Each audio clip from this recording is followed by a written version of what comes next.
de vivre parmi les terriens a fait de lui un terrien, et qu'il luttera désormais pour sa planète d'adoption et non pour celle qu'il a vu naître. Sangoku tue son frère. En l'apprenant, le prince des Saiyans décide de se rendre sur Terre pour retrouver l'assassin de son congénère. Sangoku est sur le point de rencontrer son plus grand rival, son frère ennemi, l'un des personnages les plus marquants de l'univers Dragon Ball, Vegeta.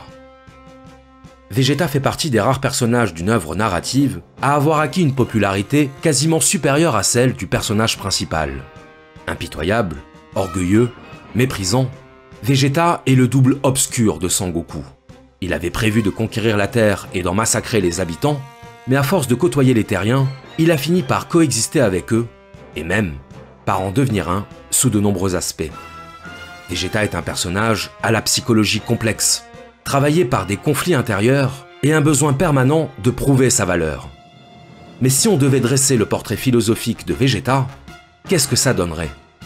Quelles sont les philosophies qui influencent, sans qu'il le sache, la vision du monde de Vegeta?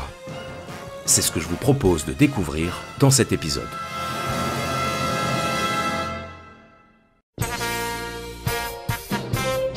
S'il y a un mot qui caractérise le personnage de Vegeta, c'est la puissance. Non pas au sens où il serait le personnage le plus puissant de la série, mais au sens où devenir le plus puissant est son unique obsession.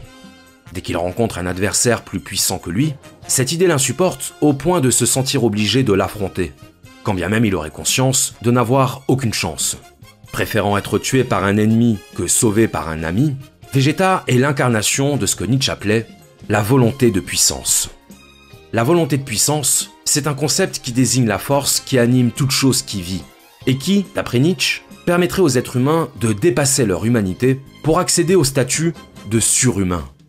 La volonté de puissance est à l'œuvre aussi bien dans les phénomènes naturels que dans les comportements humains. L'exprimer, c'est célébrer cette force vitale qui anime le monde et sans laquelle nous n'existerions pas.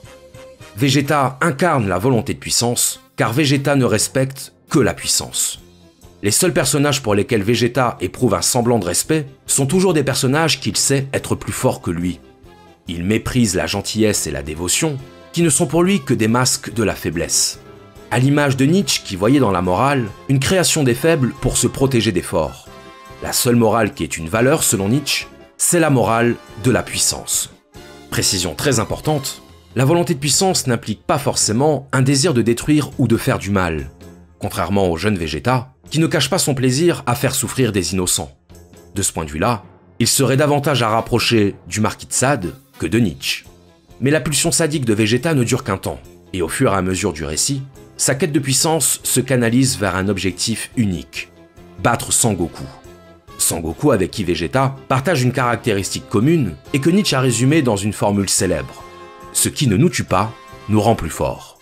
Cette phrase résonne évidemment d'une manière spéciale pour les fans de Dragon Ball, qui savent que la particularité des Saiyans, c'est qu'ils deviennent beaucoup plus forts à chaque fois qu'ils frôlent la mort. Il est certain qu'Akira Toriyama, l'auteur de Dragon Ball, avait cette idée en tête lorsqu'il a imaginé cette particularité. Ce que confirme une analyse globale de l'œuvre, laquelle met continuellement l'accent sur la nécessité de dépasser ses limites pour devenir meilleur. Pour devenir un surhumain.